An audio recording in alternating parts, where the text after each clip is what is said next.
or above standards. So if 90% of your kids are at or above standards, you're fine. If 40% of your kids are at or above standards, you're failing. What it does not take into account is what the school gets, right?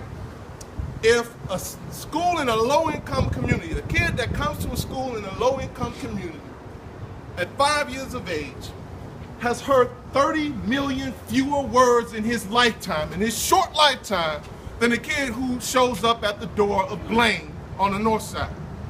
And so the kid, those kindergarten teachers that Blaine have to deal with is entirely different than the kid that the kindergarten teachers at Mollison have to deal with. They start 1, 2, 3, 4 years behind already. How can you put that on the school? That's something that goes to the society that delivers students, low-income students, to schools so far behind their high and middle income peers. Am I making sense so far?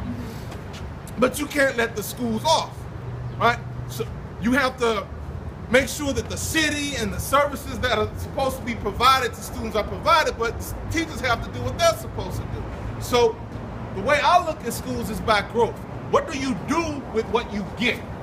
If you get students on a year ahead of grade level and they grow half a year, they're still half a year ahead of grade level and your school's looking great, but you only got a half year's growth out of your kid. But if I'm measuring you by whether or not they're on grade level, like CPS and this whole reform movement in general does, you look like you're doing well. However, if I get a kid 3 years behind grade level, I bring him up 2 years, he's still a grade behind, I'm a failing school. Am I making sense here?